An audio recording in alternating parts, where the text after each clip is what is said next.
So far, up to last week, we have completed the theoretical discussion of the unit 1, and we have also seen some of the practical aspect, like reading from the Excel sheet, writing to Excel sheet using MATLAB, and then running some data analytics to find the EMI, to find the return, right, the effective return, and then the annuity and all other things.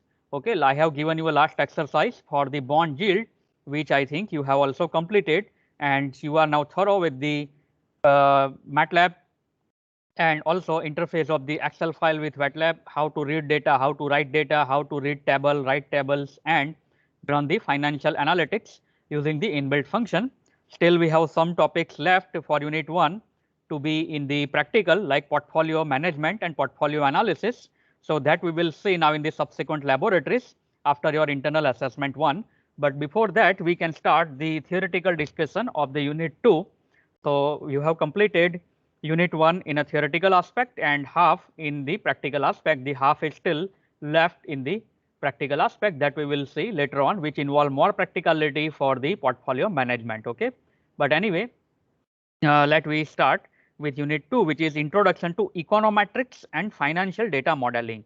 So each of your unit in this subject itself is a big subject. Okay, so this always we run on the introductory level, right? Because this each unit in your subject is the entire subject itself. Okay, so we are running at very introductory level. Later on, you can explore this for your projects or even for your higher studies, or even if you are interested, you can pursue some online courses or some other courses, right? So that depends on the interest. The important thing is to give the introduction, the application, and the methodology of the particular field. So now this chapter is very important and is an emerging field in the data analytics, which is the econometrics and financial data modeling. So here we see some statistical method like time series model, conditional mean model, and some other models like conditional variance model, multivariate model, Markov model. At an introductory level, we see time series model in slightly detail, otherwise all models in a introductory level, right, and how they are used to model the financial data. Okay, and we will see shortly what is exactly econometrics is, right, and what is exactly these models are. And these models are used to forecast some future values based on the past values. Okay, and in lab experiment also we conduct the experiment related to the time series analysis, regression, and forecasting. Okay, but we need to use some inbuilt functions and some you can say example programs given in MATLAB. So we are utilizing some ready-made things, and then on that we run our thing or evolve our application around it, right? We cannot start from the scratch.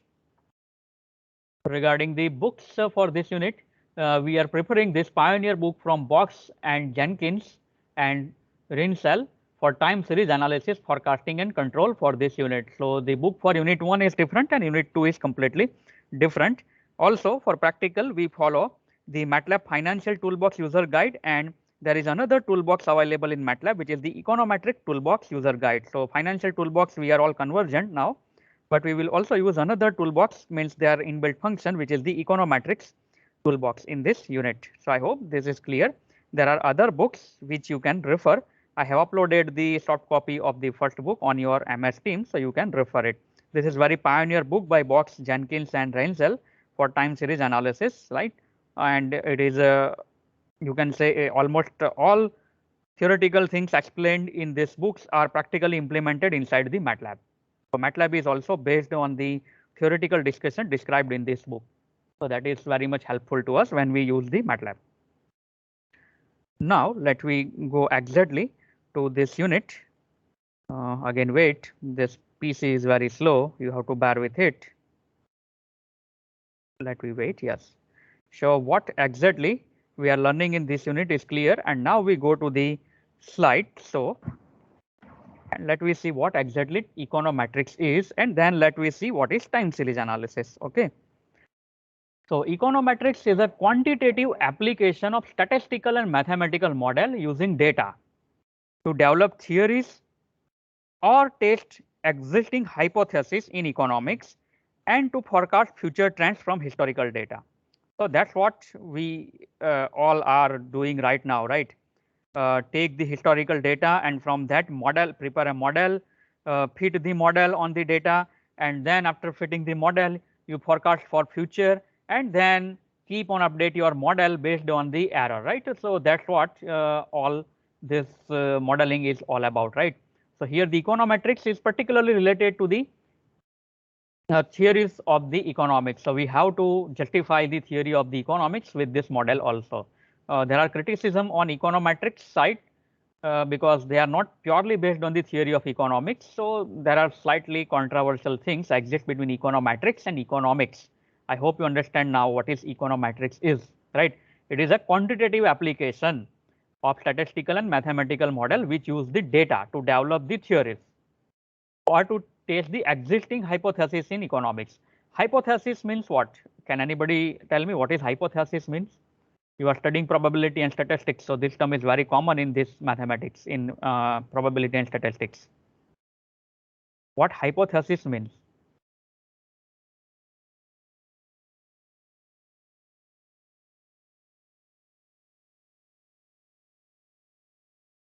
I expect some answer. What hypothesis means? Most of you are learning the subject of probability and statistics. If you learn only the maths and not apply anywhere, then it has no meaning. So you must understand where it is applicable.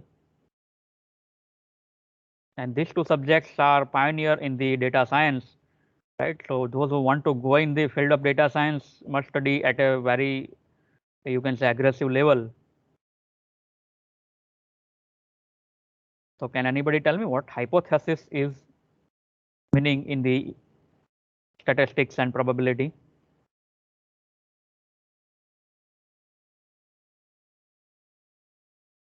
Hypothesis means is some rule or some derivation or some inference, right, which is to be tested, So there are some existing rules, we can say, or some derivations or some assumptions in the economics which we can test using the data, right, in the statistics and using the probabilistic method. And from that, if the hypothesis test pass, we prepare the model based on the data, and then from that particular model we forecast the future, right.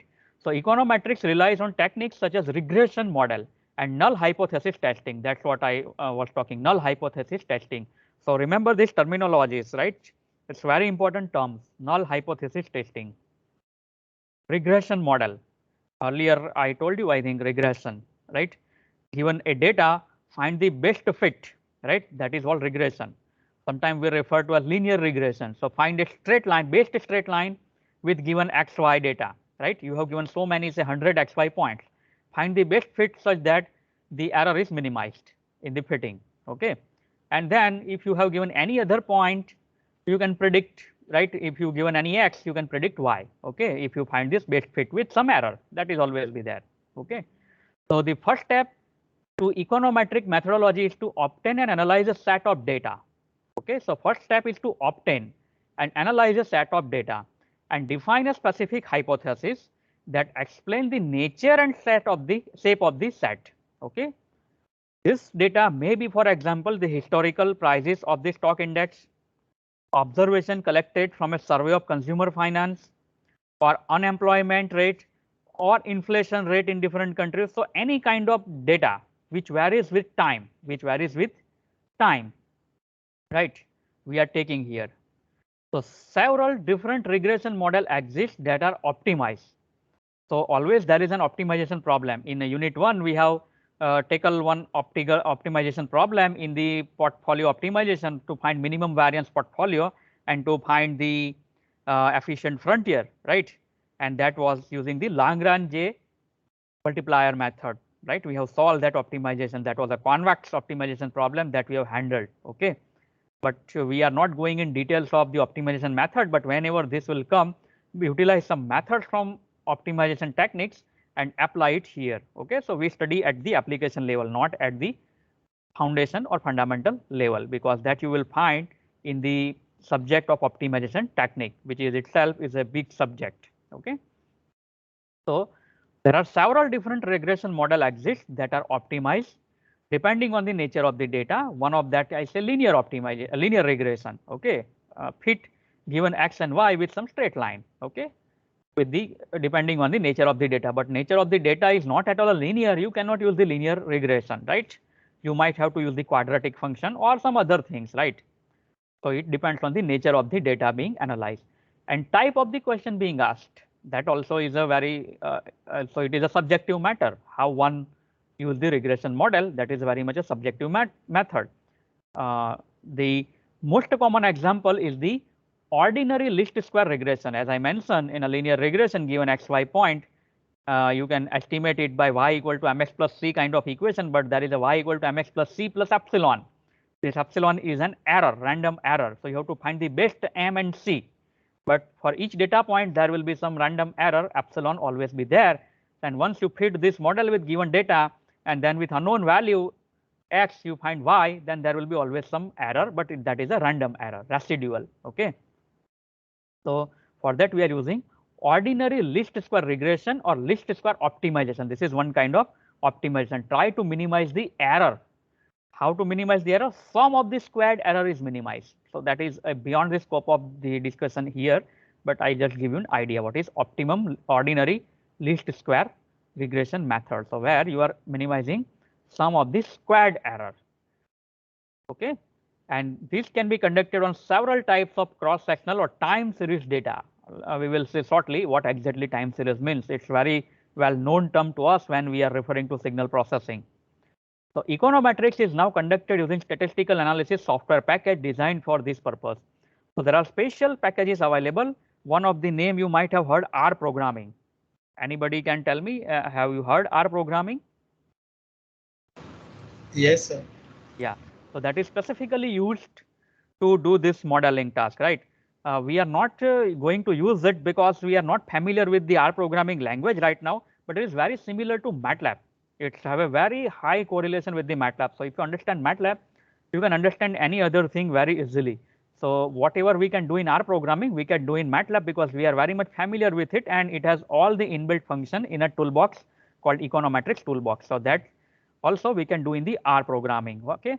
Later on, if we find time, I will introduce the R programming concept also, but it is very similar to MATLAB, you will see, only some changes here and there. So there are special software packages available and some programming language available for this purpose.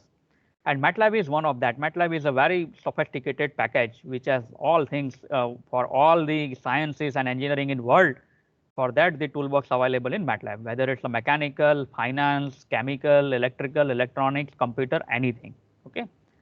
So econometrics is sometimes criticized, as I mentioned, for relying too heavily on the interpretation of raw data without linking it to established economic theory. So there are traditional economics and econometrics. Econometrics is an emerging field. Remember, econometrics doesn't mean economics. Okay.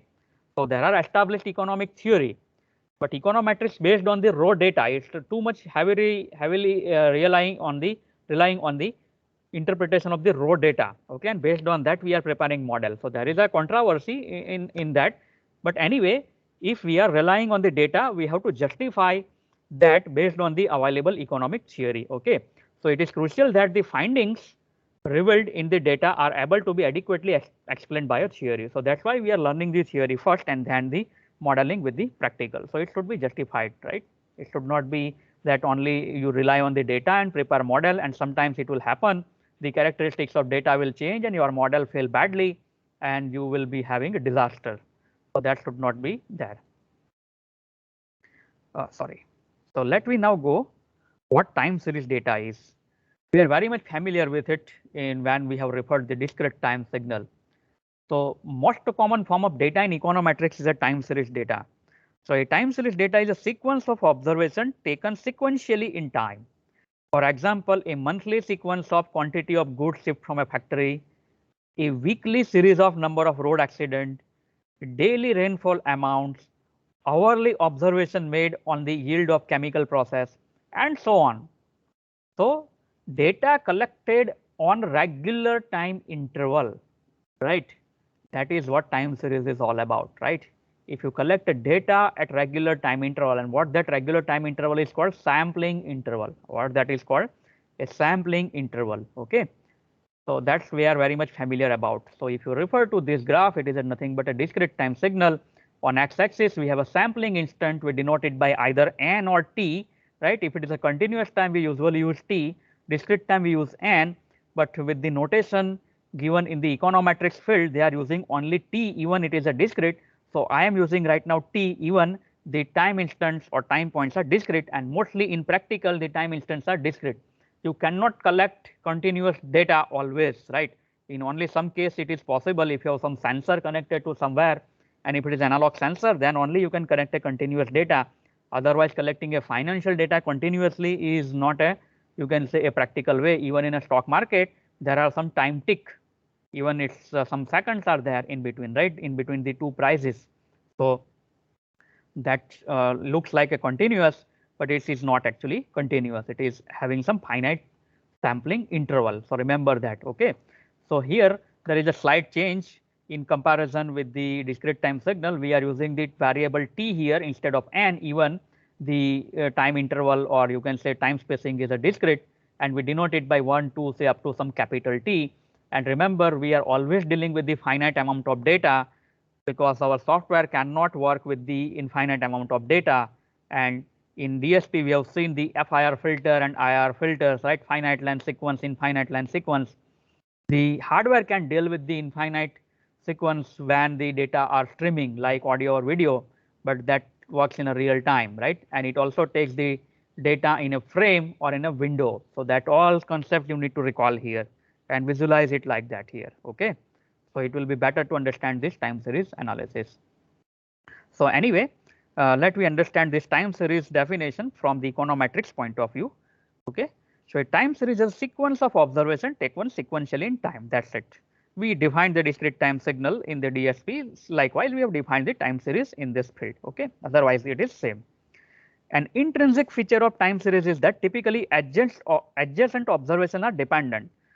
Now, like in a DSP, if you collect a speech sample, right? If you are collecting a speech signal and convert into digital values, means discrete time samples, then there are interdependency between the successive samples, because what I am speaking, when it is discretized, my word is taking some time. So you can say a second sample has some correlation with the first sample.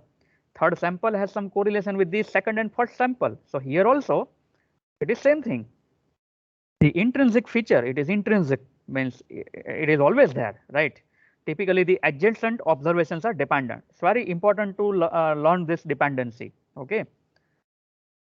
So time series analysis is concerned with techniques for analysis of this dependence, which require the development of stochastic and dynamic models for time series data. So here the data coming are random. So stochastic is a term related to the random process, or stochastic process is a random process. So stochastic related to randomness. Okay. So we are developing the models which are called stochastic model, probabilistic model. It is not deterministic model. While in DSP, when we are designing the filters, they are deterministic. Their coefficients are fixed. We are designing that filters, right, that are deterministic. However, this filter can work with the random signal, stochastic signal. Okay, they can handle the random signal. So here we are taking again the same, you can say, analogy. So we require development of stochastic and dynamic model. The model development, you can treat it like a design of filter. You can treat it like a design of filter. Okay, and dynamic means what? The present value depends on the past value. That's what dynamic is all about. Okay, dynamism involves the causality. Dynamism involves the causality, right? It's dynamic. It's not static. Static means it depends only on the present value, not the past value. So here the models are dynamic, and causal means it depends on the past value. Okay, in economics it always be past data available, and in DSP also we have seen we cannot implement a non-causal system in real time. However, if we have a stored signal, we can there have a non-causal signal processing. But here in economics, we cannot have the non-causal signal processing or non-causal models possible. So here these models are dynamic, stochastic, as well as causal. I hope you recall all this term, and you will find a very high correlation with the signal processing. If you are powerful in signal processing algorithm, you can go in this field and apply this concept, and there is no limit of development of this field now, right? This is an emerging field where you can apply some concepts of the statistical signal processing or DSP. Okay, so there is a huge scope here. That's what I want to introduce. And we have seen now time series we indicate by y suffix t, not y of t. We are indicating signal by y of t. It's entirely a function of time. In our DSP, it's slightly different notation here. We write the time series as yt, and t is mostly discrete 1 to up to capital T. It is not necessary. It's always discrete. It may be continuous, but mostly when we are dealing in the software, these data are discrete at regular interval.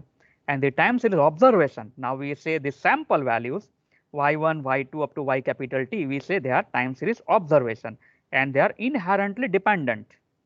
Okay, they are inherently dependent on the past values.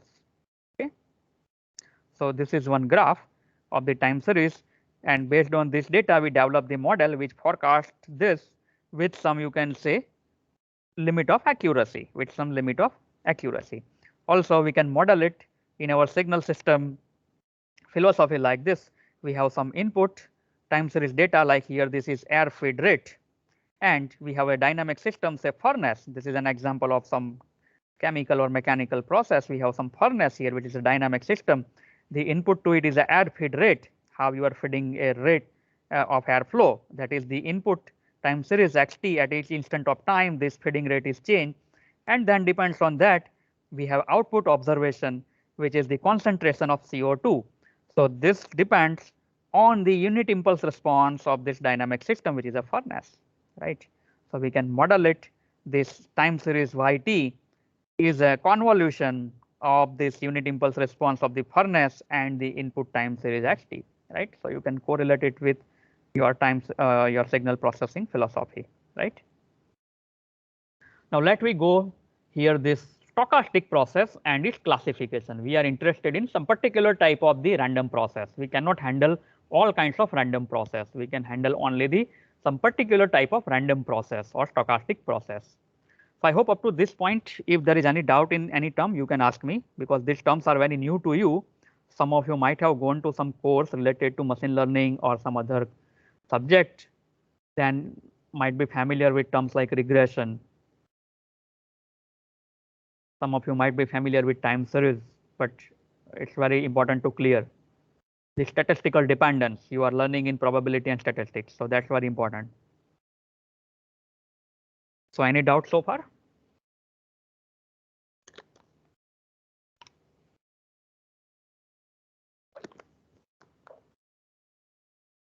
Okay, so let me move ahead. So a statistical phenomena that evolves in time according to probabilistic law is called stochastic or random process. So what is actually stochastic or random process? It's a statistical phenomena and evolve in time according to some probabilistic law, not according to some deterministic law. If it is based on some deterministic law means like Ohm's law, Newton's law, right? Joule's law, they are deterministic laws. So if the process evolves according to the you can say a deterministic law, then we always know the output. If we apply any input, we can find the output. But if here the evolvement with respect to time is based on the probabilistic law, then this particular process is called the stochastic or random process. It is not a deterministic. Okay. Heuristically, a stochastic process is a joint probability distribution for a collection of random variables. Can anybody tell me whether you studied this kind of things in probability and statistics or not? The probability distribution function of a random variable. Have you started learn this? Yes, sir, we have done it. So I have an idea actually, whether you are familiar with it or not. So we started joint for the joint random variables. I will started learning probability and statistics, random variables and probability distributions. The Gaussian probability distribution function, the uniform probability distribution function, the exponential distribution, the Poisson distribution. There are so many kinds of distribution. Sir, half of the students have learned this or not? Hello. I don't know what you are learning in probability. Hello. Anyway, I'm not getting a reply, so I'm assuming you are okay with this term. So stochastic process is what? Is a joint probability distribution for a collection of random variable, right? It is not a single probability distribution, but a joint probability distribution function. Okay. So the time series to be analyzed may then be thought of as a particular realization produced by underlying probability mechanism of the system under study. So we say the time series data available to us is one kind of realization of that random process. Okay, it is one realization. Whatever available to us is only one realization. There can be so many such realization because there are chances that there may be thousands or even say theoretical infinite number of realizations of this process are possible because the process is entirely random. It is not deterministic. In other words, in analyzing a time series, we regard it as a realization of the stochastic process. Remember, the goal of the stochastic or statistical modeling is finding a compact representation of data generating process for time series data. So what we are finding here actually, we are finding a mechanism or we are trying to find a model which gives us an idea of data generating process, right? If I know some past and if I find the next one, means if I predict the next one, that gives me, you can say, a time series model, right? That gives me a time series model or statistical model. So it is here to find a compact representation of data generating process. So how data get generated in time, right? So I am using this kind of philosophy here.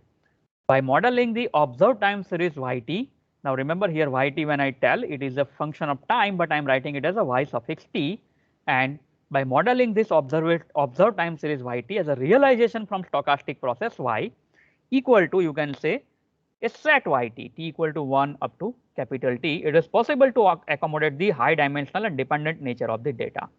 So when we say sample values y1, y2 up to y capital T, and I frame a set, it frame a stochastic process. Okay, say yt for t equal to 1 to up to capital T. So it is one kind of representation of sequence. It is one kind of representation of sequence that we are using in our DSP. Okay, so you always relate it with the DSP. So time series process can be broadly classified now as stationary time series and non-stationary time series. So stationary model assumes that the process remains in statistical equilibrium with probabilistic properties that do not change over time. Shortly we will see the stationary time series is related to the stability of the system that we have defined in the DSP. So stationary model assumes that the process remains in statistical equilibrium with probabilistic property do not change over time. So if I take this yt over any time interval, means if I move my window, right? If I move my window, the statistical equilibrium is not disturbed, right?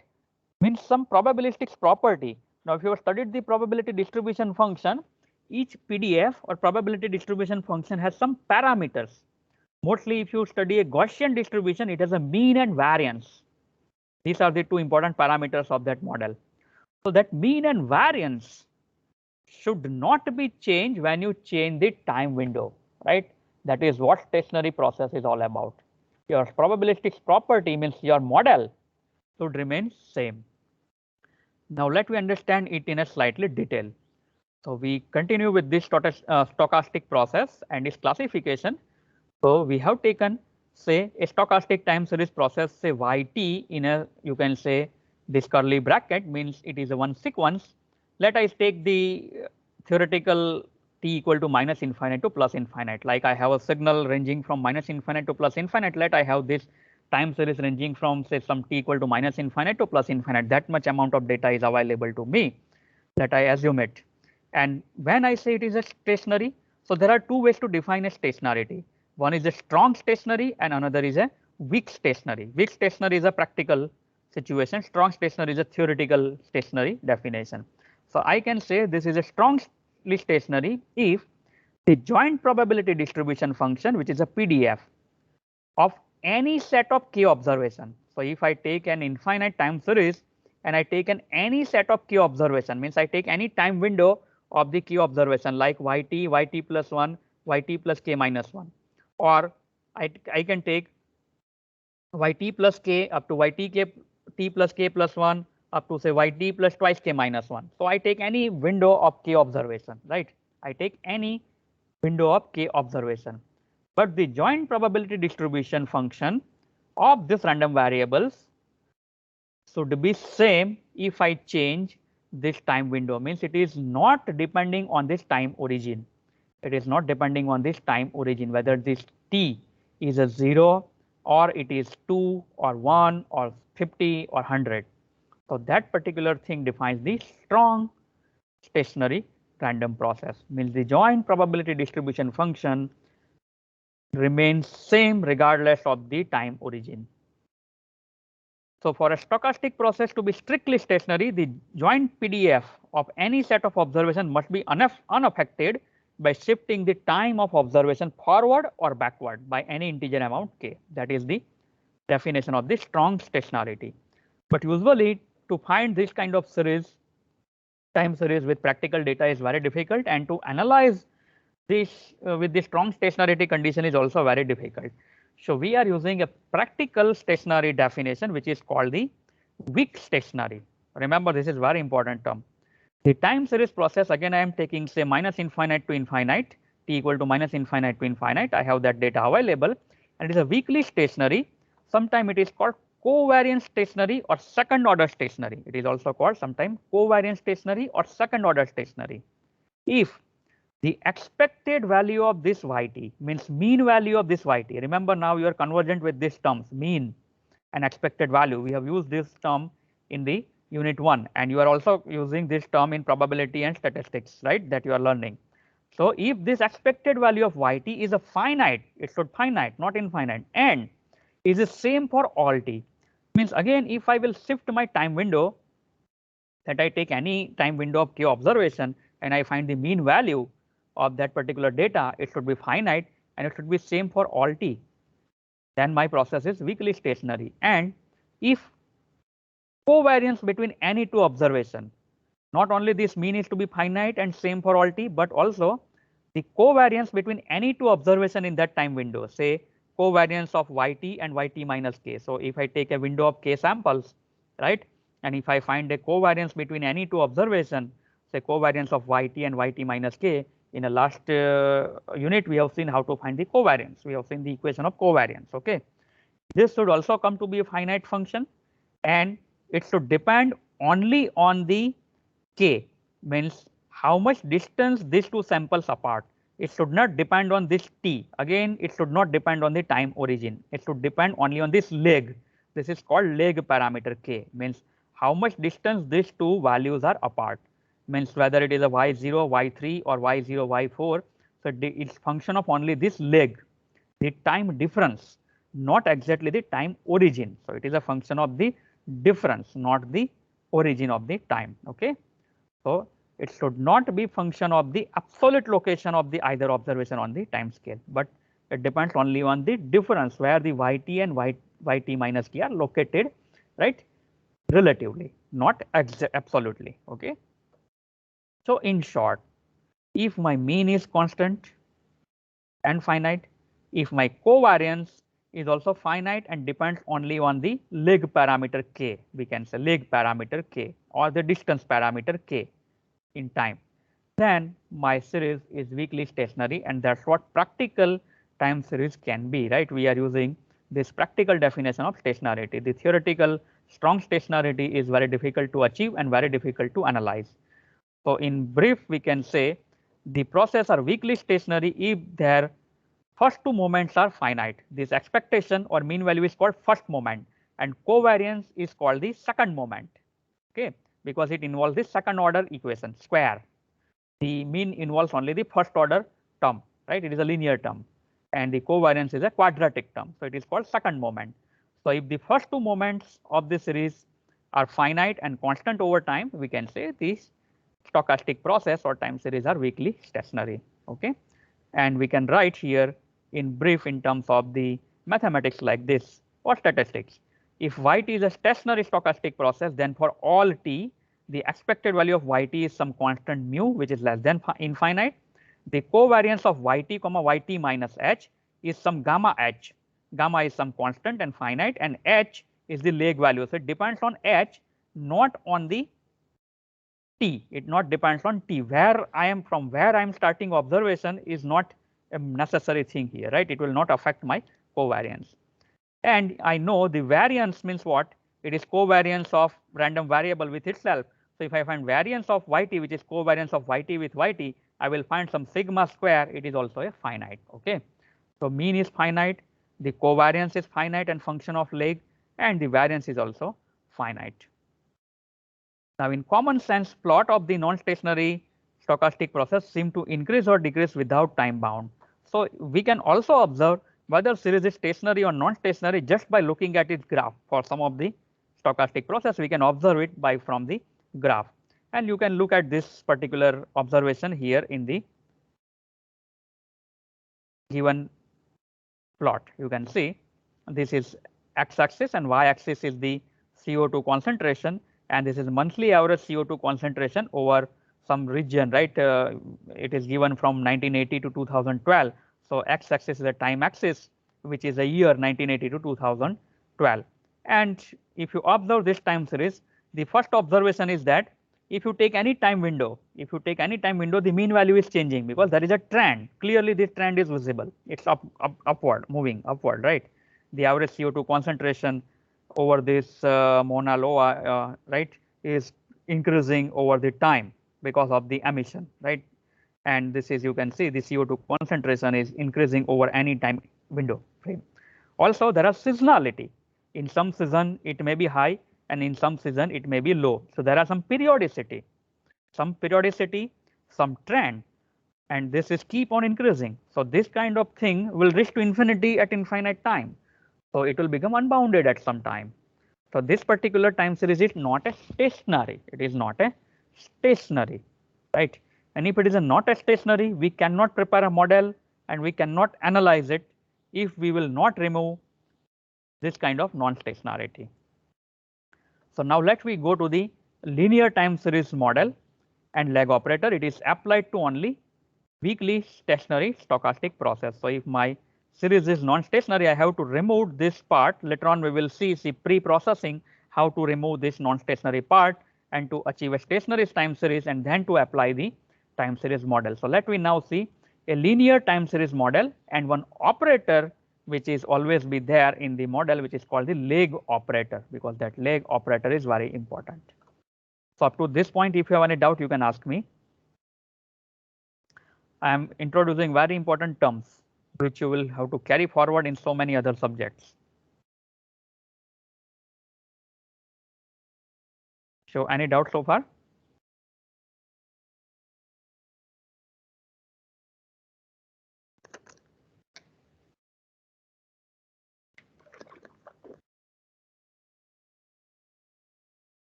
Anyway, let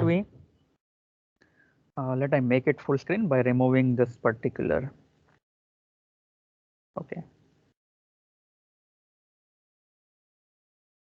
Wait. This is to be hidden. Yes. So now it is fully visible. So let me now go to the linear time series model and lag operator. So there is one theorem or decomposition called Walsh theorem, which we are not going to learn that theorems and all other proofs. We are just using that results. So there is a Walsh decomposition or Walsh theorem that states that any weakly stationary stochastic process can be written in general linear form. Linear form means it's summation of some linear terms. Okay, summation of some terms. So if we have any weakly stationary process yt, not like this, this is non-stationary, but we are having weakly stationary means following this characteristics, Later on we see if we have this kind of time series over any window, if you frame any time window, it will become almost the same mean value, and the variance will also be constant. The covariance will become also the function of lag only, right? So this kind of series becomes the weakly stationary. So we are concentrating on this kind of series. If it is a non-stationary, we have to remove this non-stationary part and concentrate only on the stationary part. And particularly, we are taking the weakly stationary part. So we are assuming my yt is a weakly stationary, and if not, it is pre-processed to make it weakly stationary. I hope this part is very much clear. So there is a Walsh theorem which states that any weakly stationary stochastic process can be written in general linear form like this, which is yt is equal to some constant term mu plus sigma I running 1 to infinity psi I epsilon t minus I plus epsilon t, where the psi I are model parameters, where the psi I are constants coefficients and they are model parameter. Epsilon t is a white noise. Epsilon t is a white noise. So I can here writing this yt, I can model this yt like this. If I have white noise as the input, you can recall the white noise that we studied in the DSP or in the fundamental of communication and signal processing. What white noise is? Can anybody answer?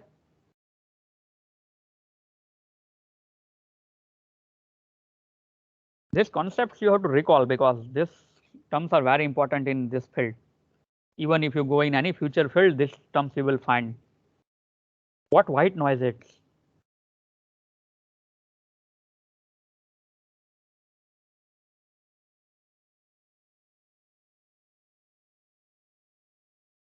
I expect you to find this on internet now. Can anybody reply what white noise is?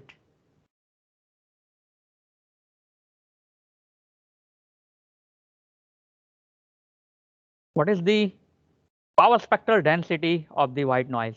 It is a flat, all frequency components coming with equal magnitude. That is what white noise is. And if you find its autocorrelation function, it will be a impulse. It will be impulse, which is the inverse Fourier transform of the power spectral density. You recall FSPC. So here we model this time series yt as output of some linear filter which has some parameter psi I, and input epsilon t, which is a white noise. The white noise in time domain has a samples which are random and uncorrelated. So every sample is uncorrelated with every other sample. That's what white noise is in time domain. Okay. So if you generate a white noise sequence, you are generating some time sample, some magnitude, some amplitude, which is uncorrelated with the previous samples. Okay, so that's what white noise is. So we are taking this white noise as an input to some linear filter, which has some coefficient psi I, and yt is my output of this filter, which is my time series. So I model it like this. And the number of parameters are infinite. This psi I are infinite. So I can write it like this: yt equal to some constant mu plus sigma I equal to 1 to infinity psi I epsilon t minus I. See, this epsilon t minus I is a shifted version of epsilon t. Epsilon t is present value, then epsilon t minus I is the past 1, 2, 3 up to infinite values. So it depends on the present white noise and all the past sample with some weighted values psi I, which are the coefficient of the model. And this mu is a constant, which is a mean value. You can safely assume it to be 0, right? You can safely assume it to be 0 in most cases. So we can combine this mu into yt itself, and we can assume this mu to be 0 in most models. Okay. So here remember, this epsilon t denotes a sequence of uncorrelated random variables from a well-defined probability distribution with mean 0. It is often called innovation process. This epsilon t itself is one random process. It is also called white noise process or innovation process. What is meaning of that? Its sample values are depending on you can say uncorrelated from all the part samples.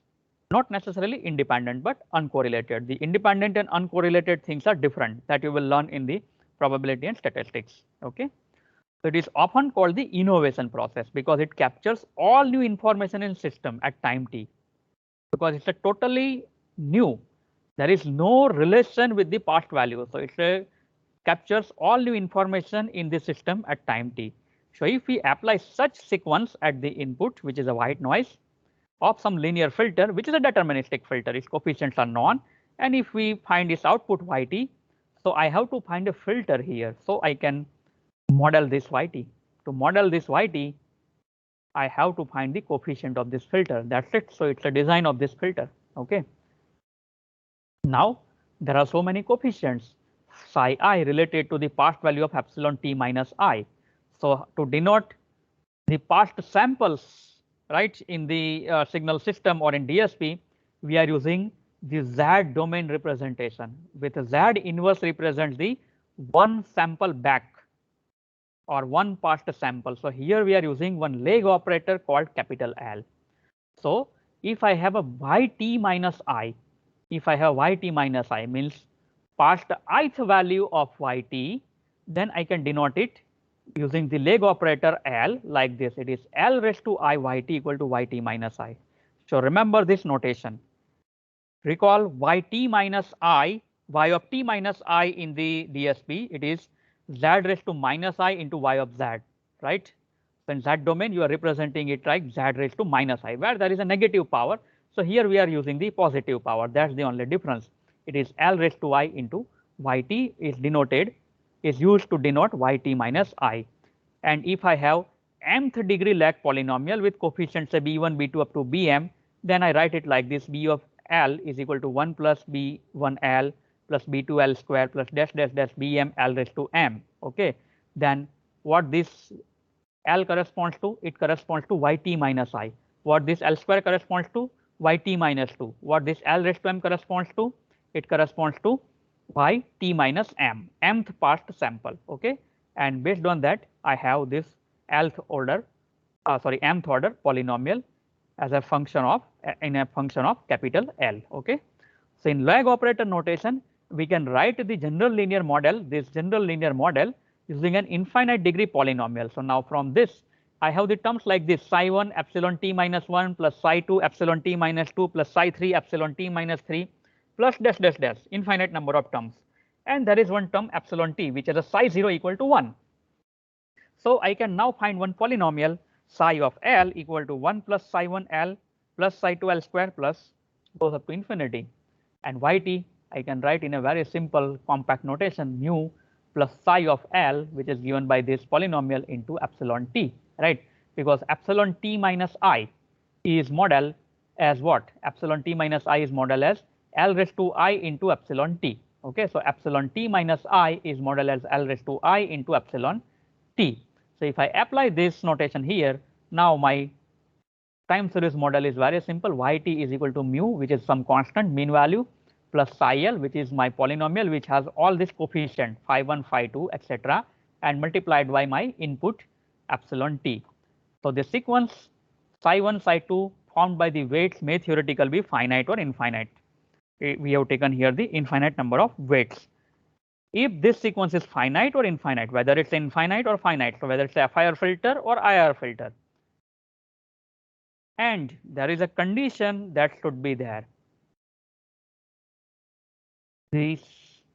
All this coefficient psi 1, psi 2 up to whether it's there infinite or up to some finite value, they should be absolutely summable. Means if I find sigma of absolute value of psi j for j equal to 0 to infinite, then this summation should be turned to be less than infinite. Means the coefficient's value must be absolutely summable.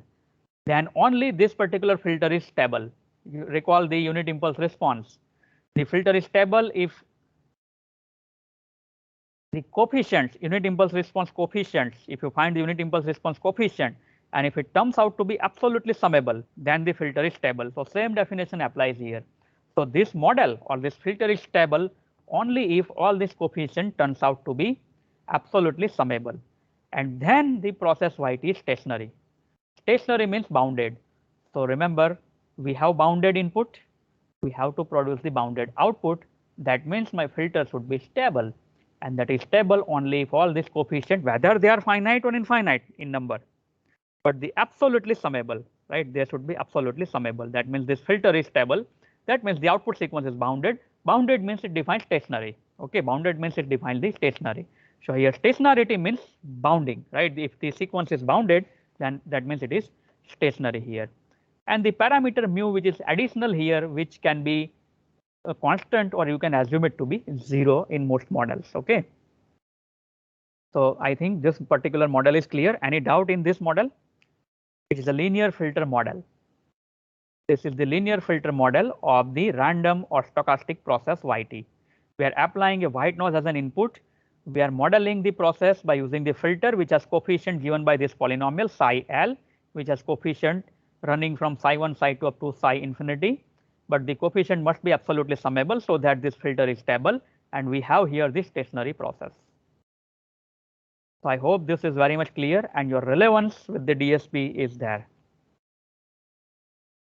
Any doubt? Then later on, now we see how to handle this infinite model, because this involves the infinite number of coefficient. We cannot handle in a software. If I have to find this model, means I have to find this psi1, psi2, etc. I have to find infinite number of parameters, which is impossible practically. So how can I handle it with the finite number of coefficients? So that we will see in the next lecture. But before I end, if you have any doubt, you can ask me. But you just study the relevance of this time series with the DSP. If you understand DSP better, this can be understood in a very easier way. So waiting for your question, because this is very interesting field.